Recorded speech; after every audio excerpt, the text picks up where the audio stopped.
Olá, curiosos! Boa noite, curioso! Boa noite, curiosa! Noite de quinta-feira é noite daquele bate-papo com cara batuta! Magalhães Júnior, boa noite! Boa noite, Marcelo. Boa noite a todos os curiosos. Marcelo, com que maestria você abriu o programa? É que você é um cara batuta, merece a vinheta de Magalhães Júnior. Vamos lá.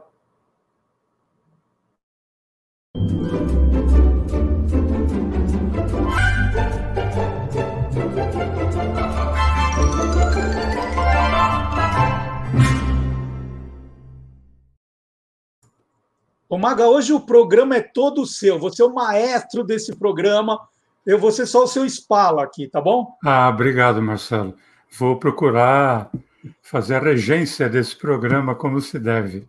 Né? Gente, nunca vi tanto trocadilho em tão pouco tempo. Assim, em 1 minuto a gente já fez uns 4. Bom, e sobre o que nós vamos falar hoje, Marcelo? Nós vamos falar sobre os maestros da TV brasileira, né? É isso. E eu faço sempre aquela primeira pergunta básica, né? Que é para esquentar. Quando é que começa a presença dos maestros na televisão? Ela começa no dia da inauguração da TV no Brasil, né? Porque quando, da primeira transmissão da TV Tupi Difusora, Canal 3, o primeiro número musical foi apresentado pelo maestro Georges Henry, trompetista, regente francês, radicado aqui no Brasil, Marcelo.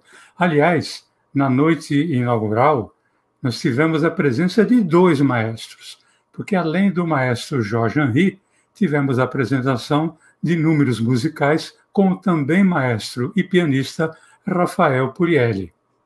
Ô Maga, é importante explicar para o nosso público por que os maestros eram tão importantes na TV nesse começo. Olha, porque vamos lembrar do rádio, né? No tempo do rádio, os maestros e suas orquestras, eles eram imprescindíveis, tanto em programas musicais, como em programa de humor, como em radionovela. Eles pontuavam todos os programas. Eles se tornaram imprescindíveis na transição do rádio para a televisão. Programas musicais, de variedades, audições musicais, teleteatro, programas de humor necessitavam da presença da orquestra na televisão, porque praticamente não existiam condições técnicas para o uso do playback. E também tem uma coisa, Marcelo, se tivesse condição técnica, a maioria do pessoal que estava trabalhando na televisão tinha assim uma certa vergonha de colocar número musical com playback. Então, eu vou citar aqui alguns maestros que fizeram parte da história da televisão brasileira, como, por exemplo, o maestro Marcelo Tupinambá, que foi o criador da melodia do hino da televisão brasileira. O maestro Edmundo Villani Cortez, da TV Tupi, o maestro Jean D'Arco, da TV Excelsior, maestro Mário Rinaldi, também da TV Excelsior. Já da TV Paulista, o maestro Olivar de Souza, o maestro Alexandre Rez de Negreiros, da TV Manchete, maestro Renato de Oliveira, da TV Tupi Difusora, maestro Héctor Lanha Fieta, também da TV Difusora, o maestro Robledo, que era da TV Difusora, às vezes da TV Paulista, às vezes também da TV Record, maestro Aldo Petrioli, também da TV Tupi Difusora, maestro Cipó, o nome dele era Orlando Silva de Oliveira Costa, que nasceu em Itapira, em São Paulo.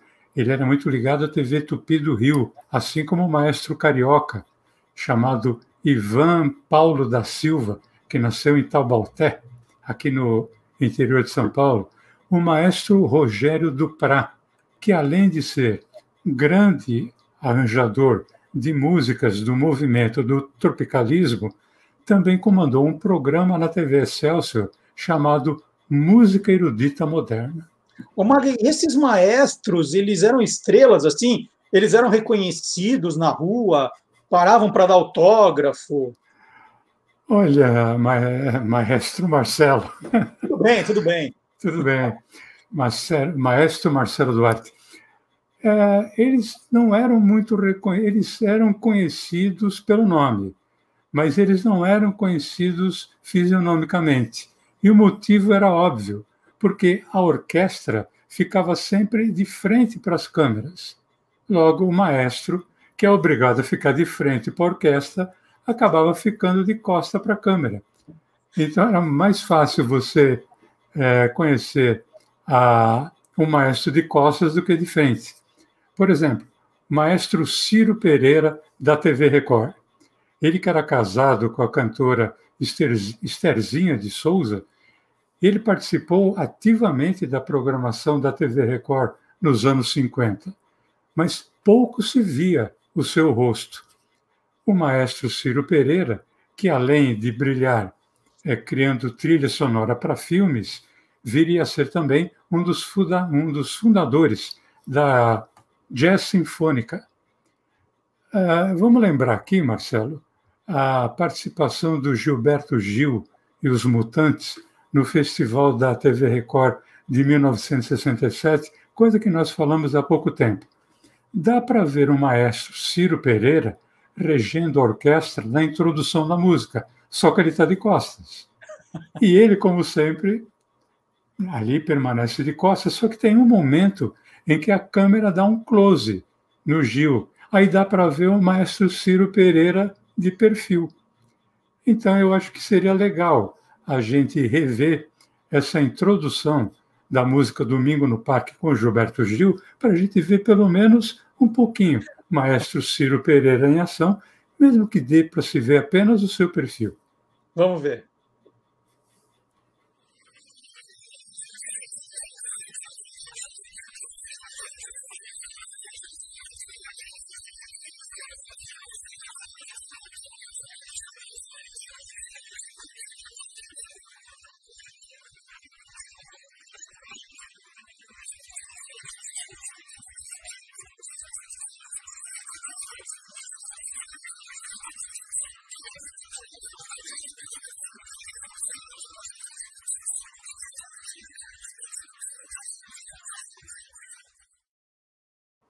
Genial! Olha o detalhe que o Maga trouxe. Genial, genial. E você falou, Maga, que o Ciro Pereira tinha um vínculo com a TV Record. Sim. Então era comum isso também? Tem os maestros daquela emissora, eles são identificados como maestros de determinada emissora, determinado programa, era assim? Era assim, principalmente nos anos 50, 60, né? Porque tudo vinha do rádio. As rádios tinham seus maestros contratados. As emissoras de TV também passaram a ter. Como eu falei, principalmente nos anos 50 e 60. É o caso, por exemplo, do maestro Luiz Arruda Paz. Ele começou como pianista e maestro na TV Tupi Difusora em 1952. Como eu falei, maestro, pianista, mas também compositor e arranjador. O Luiz Arruda Paz foi nome de referência como maestro na TV Tupi, de São Paulo. Outro maestro, também com forte vínculo às emissoras associadas, quando eu falo associadas, é TV Tupi e TV Cultura até 1969. Esse maestro que tinha forte vínculo com as associadas era Elcio Álvares. Além de maestro, o Elcio Álvares Pintan, que era o seu nome, era trompetista, também pianista, compositor e arranjador. Agora, com a TV Record, tinha um grande vínculo, além do Ciro Pereira, o maestro Gabriel Migliori. E além da televisão, o Gabriel Migliori trabalhou também como maestro e arranjador em rádio, teatro e no cinema. Ele foi premiado 2 vezes no Festival de Cinema de Cannes, uma com a composição para o filme O Cangaceiro e outra para o filme O Pagador de Promessa. E o maestro Gabriel Migliori era também compositor de música erudita e popular. Só que, quando ele compunha música popular, ele usava um pseudônimo de Guito Itiperê.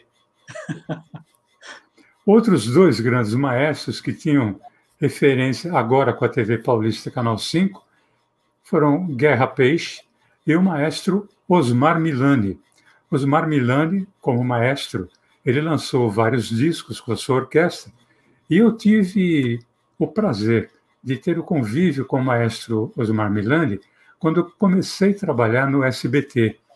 E eu tenho um depoimento, sim, que me é muito caro, porque a gente conversava bastante, ele tinha muita história, e você sabe muito bem o quanto eu gosto de ouvir história, até que um dia ele trouxe um estojo, ele me chamou, o departamento musical do SBT, quando era na Vila Guilherme, ficava muito próximo à produção da Praça é Nossa. Ele me chamou e falou, vem cá. Aí eu fui com ele até o departamento musical, ele me mostrou o estojo, e aí ele abriu o estojo e tinha uma batuta de cabo de ouro. E ele falou, olha, eu só mostro isso, por exemplo, minha mulher, meus filhos, tal, etc., e alguns poucos amigos. Essa batuta, quem me deu foi Orlando Silva, o cantor das multidões. Numa viagem que Orlando Silva fez, quando ele voltou, ele trouxe de presente para o maestro Osmar Milani aquela batuta que era com cabo de ouro, se não me engano, tinha o nome dele gravado. E ele trouxe para eu ver. Isso foi uma coisa que eu não esqueço. Fico muito emocionado quando eu conto, porque eu me lembro com muito, muito carinho do maestro Osmar Milani. Maga, os maestros nesses programas, nas emissoras, eles só tinham a função de reger as orquestras ou eles faziam outros papéis, eles atuavam nos programas, eles faziam alguma outra coisa? A grande maioria participava regendo a orquestra, mas tinha alguns que participavam, às vezes, de uma outra forma. Por exemplo, em 1957, o grande maestro Eleazar de Carvalho participou durante muito tempo de um programa que nós falamos aqui já no Quem Te Viu, Quem Te Vê, O Céu é o Limite, programa de perguntas e respostas dos anos 50, 60, 70. Ele respondia sobre o romantismo da música sinfônica.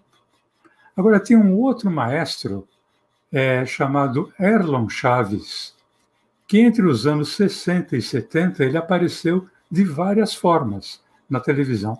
Porque, além de maestro, o Erlon Chaves tinha começado a sua carreira artística como ator. E ele participou de vários teleteatros, como, por exemplo, o Grande Teatro Tupi. Ele também foi apresentador, entrevistador. Nos anos 60, ele comandou um programa na TV Tupi chamado Jazz aos Domingos. E essa polivalência deu a ele o prêmio Roquete Pinto, do ano de 1963, como maestro. Agora, ele era um ponto fora da curva, né? Pelo que você está contando. Ele é um ponto fora da curva, não por causa do prêmio, né? Porque maestros como o maestro Ciro Pereira, Gabriel Migliori, por exemplo, foram premiados várias vezes com o troféu Roquete Pinto, ou como maestro ou como arranjador. Mas o maestro Erlon Chaves foi um ponto fora da curva, porque, além de maestro, apresentador e ator, ele também entrou de cantor no Festival Internacional da Canção da TV Globo, isso em 1970. E foi um choque. Foi um choque porque o público, e aí eu me coloco, eu estava acostumado a ver os maestros sempre de smoking, né? A gente brincava que era tudo pinguim, então, né? Sempre de preto. Tal. De repente, entra o maestro Erlon Chaves, de túnica branca, cantando a música da autoria dele, Eu Quero Mocotó. Eu Quero Mocotó num ritmo precursor do funk. Era ele com a banda Veneno, que era a banda dele. E um coral de várias vozes negras, assim, no melhor estilo gospel americano. Foi um choque para todo mundo, porque não era aquele maestro, né, super comportado, tal. Não, ele estava no palco com uma ginga diferente. Foi uma coisa chocante, no bom sentido, né? Tem, inclusive, um trecho, um vídeo dessa apresentação que dá bem a noção do choque para o público de 1970, que causou a apresentação do maestro Erlon Chaves. Quero ver. Vamos lá.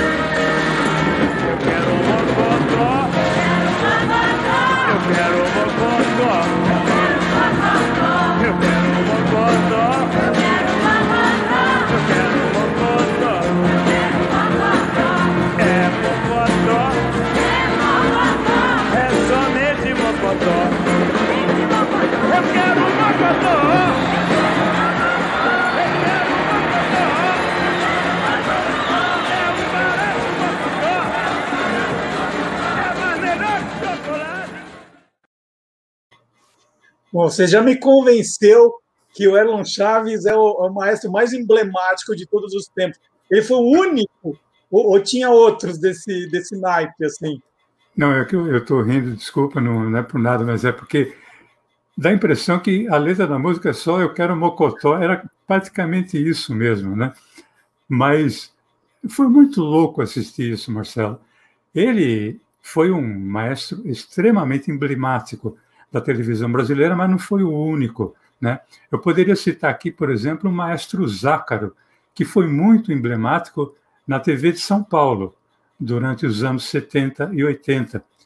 Ele tinha um programa chamado Italianíssimo, que, obviamente, Zácaro, chamado Italianíssimo, era totalmente dedicado à colônia italiana. Eu, inclusive, participei desse programa quando ele foi exibido na TV Bandeirantes, Canal 13, ali por 1985, 86, e eu era o roteirista do programa. Tem uma coisa que foi muito legal, porque o maestro Zácaro era um excelente maestro, Augustinho Zácaro, só que ele era de família napolitana. Eu acho que era o único descendente de napolitanos que não gostava de futebol, né? Que, nossa, torcer pelo Napoli é quase uma obrigação dos napolitanos. E naquele ano, o Napoli tinha sido campeão pela primeira vez. Foi quando estava só o Maradona. O Careca ainda não tinha ido jogar na Itália. E um convidado do programa foi o Toquinho, que era sucesso na Itália, com várias músicas e tal. E o Toquinho sempre gostou de futebol, então eu coloquei na ficha de entrevista, perguntar para o Toquinho, já que o Napoli é campeão italiano, perguntar para o Toquinho que jogador ele poderia citar que ele gosta. Eu esperava que o Toquinho respondesse Maradona, mas tinha um jogador de meio de campo, número 8, chamado Di Napoli. Agora, você imagina, o maestro Zácaro não entende nada de futebol, tinha ouvido falar que o Napoli tinha sido campeão, mas só isso. Aí chega na entrevista, ele, Toquinho, o nosso Napoli foi campeão pela primeira vez, tal, etc. Que jogador você gosta de ver, tal? Aí, surpreendentemente, o Toquinho falou, eu gosto muito de Napoli. Aí o Zácaro, sim, do Napoli, que jogador que você gosta? Eu gosto de Napoli. Sim, de Napoli, exatamente, do Napoli. Que jogador? Olha, ficou nessa. O Toquinho falando, eu gosto do Di Napoli, e o Zácaro falando, sim, do Napoli. De que jogador você gosta? Umas 4 ou 5 vezes, até que o Toquinho percebeu e falou, eu gosto do número 8, chamado Di Napoli. Aí o Zácaro, sim, Di Napoli, grande jogador, tal, etc. Você sabe que quando acabou o programa, teve gente que veio me cumprimentar, falando, pô, muito boa aquela sacada de brincar com o nome do jogador, tal, etc. Mas, pô, eu não brinquei. Ele não sabia o nome do jogador mesmo, né? Tirando... Então tá, Erlon Chaves, Maestro Zácaro, mais um, vai. Bom, tem um maestro que está nativa ainda, né? O maestro Pica-Pau, o nome dele é José Paulo Soares, ele está nativo ainda no programa do Ratinho. Ele que participou muito tempo do quadro Qual é a Música, do programa Silvio Santos. Aquela coisa do qual é a música, maestro? Que era a pergunta que o Silvio fazia, muitas vezes foi para ele.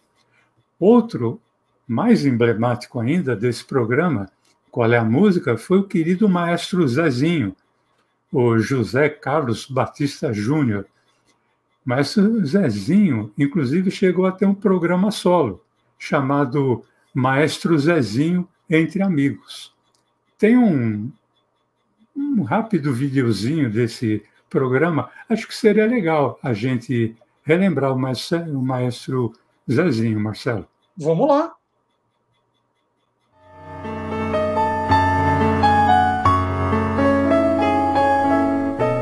Olá, amigos telespectadores.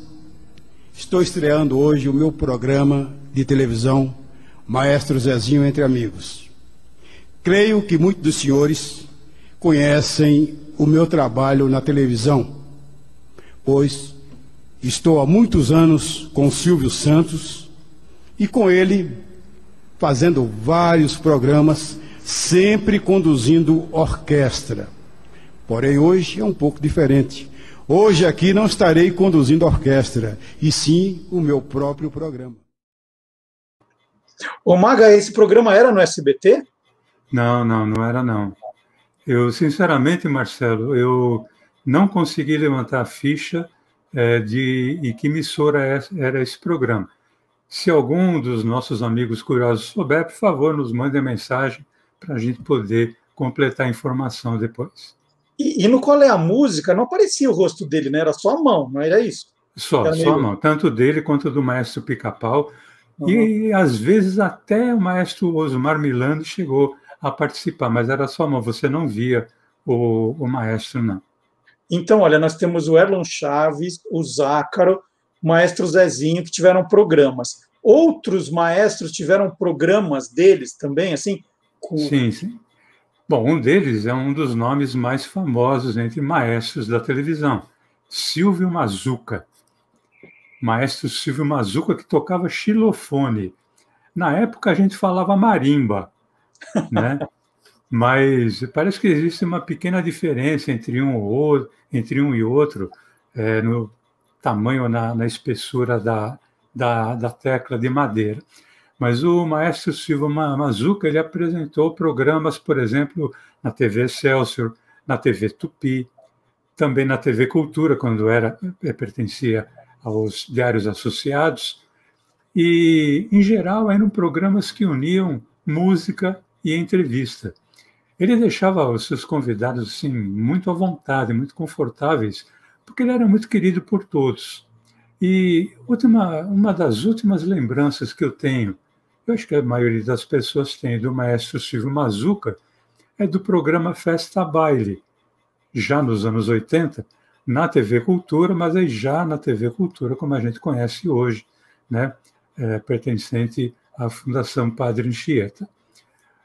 Agora, tem um outro maestro que foi apresentador, Marcelo, e que, na minha opinião, foi um dos programas mais gostosos que eu assisti.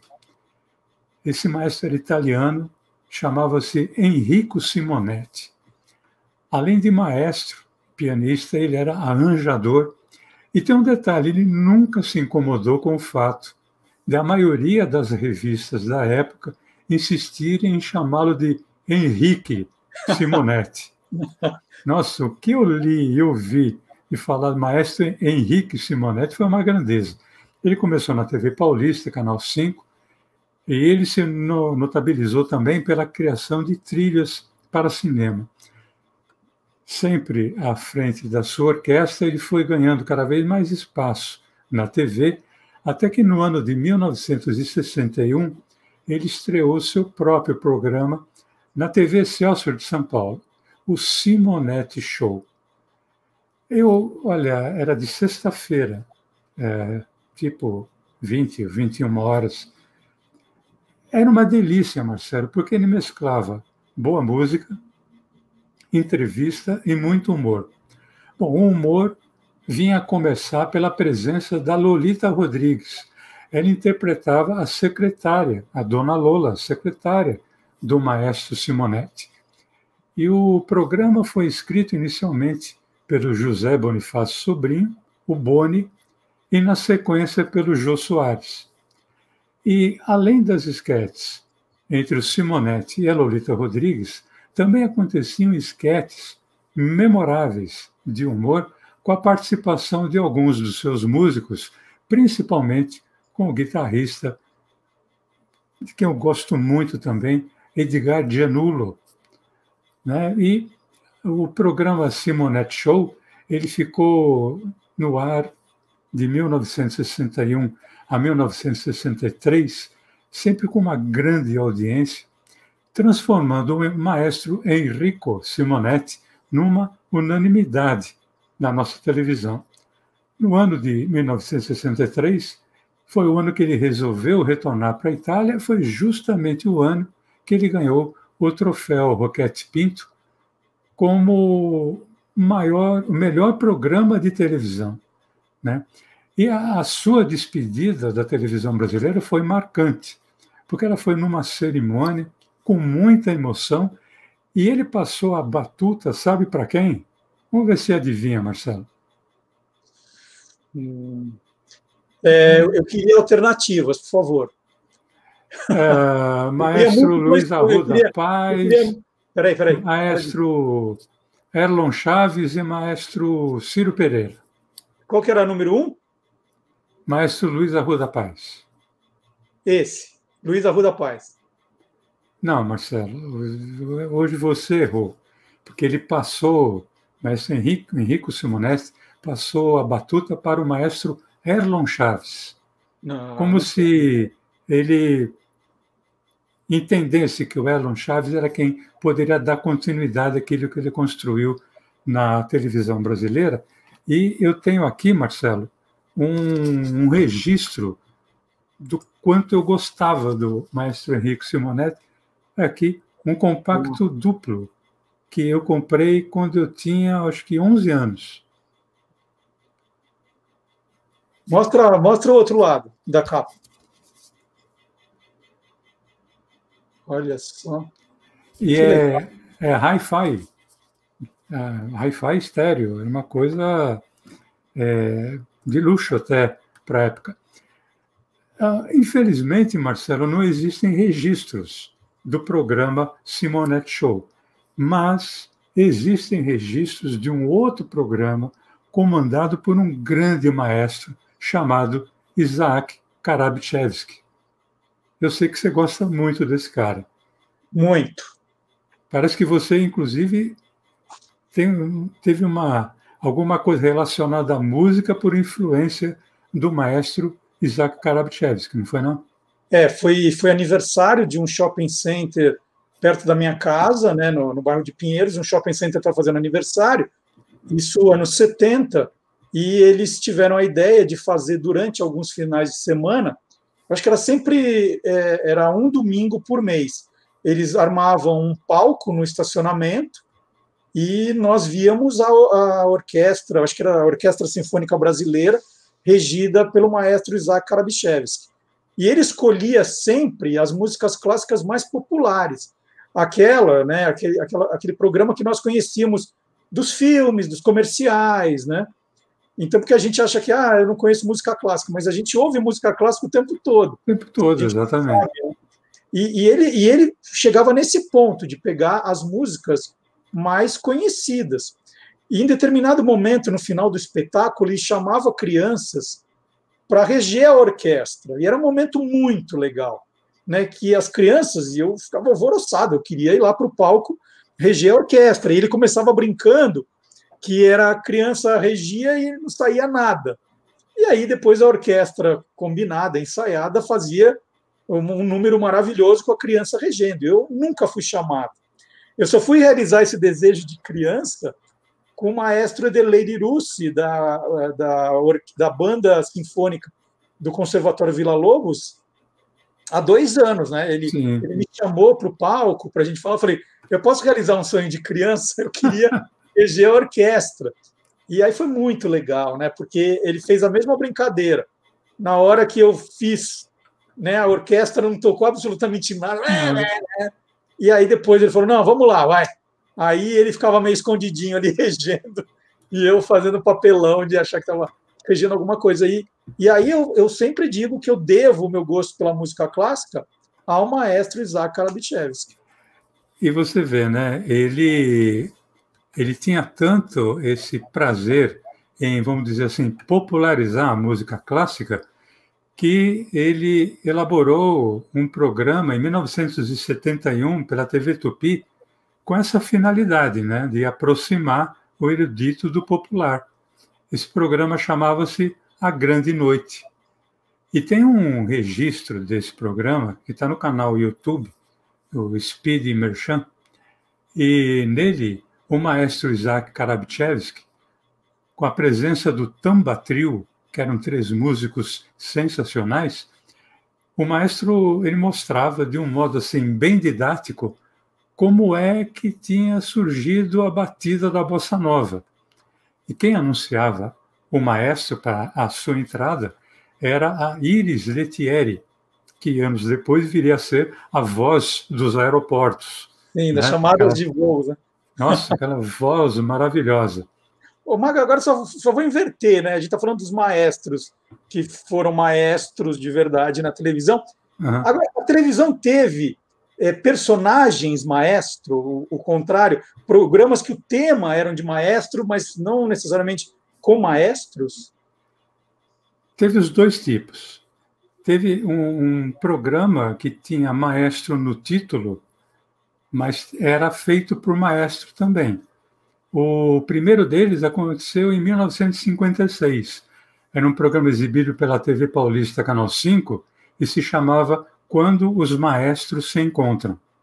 Esse programa já era sucesso na Rádio Nacional de São Paulo e na Rádio Nacional do Rio de Janeiro. Na verdade, era um encontro, né, de maestros assim do nível de Guerra Peixe, Osmar Milani, Valdomiro Lenk, Enrico Simonetti, Gaó e outros. E eles apresentavam os mais diferentes estilos musicais. Agora, teve um outro programa que tinha maestro no título, mas que, na verdade, não tinha muito a ver com maestro. Esse programa era aquele apresentado pelo grande Flávio Cavalcante, que se chamava Um Instante Maestro. Embora o maestro não fosse o destaque, o Flávio Cavalcante ele apresentava e julgava uma série de músicas. Durante a apresentação, ao comando do Flávio Cavalcante, o comando era um instante maestro, a exibição era interrompida e a música era criticada, em geral, causando muita polêmica. Ô, Maga, agora é o seguinte, vamos fazer o seguinte, ó. Você fala que acabou, eu vou aplaudir, você sai, aí a gente começa a fazer assim, aí você volta e apresenta o final, como todo maestro faz. Então, peraí, então, assim, normalmente o maestro dá um bis. Isso era antigamente, né? Viu? Hoje em dia eles deixam melhor para o bis. Se você não pedir, você fica sem. Você é verdade, né? Mas e também tem uma coisa, né? Antigamente, quando além de se aplaudir, falava-se bravo. Bravo, né? Então, bravo, né? Então... Isso era uma coisa. E esse termo bravo acabou sendo nome de uma novela. Uma novela que teve um maestro como personagem principal. Foi em 1975, na TV Globo.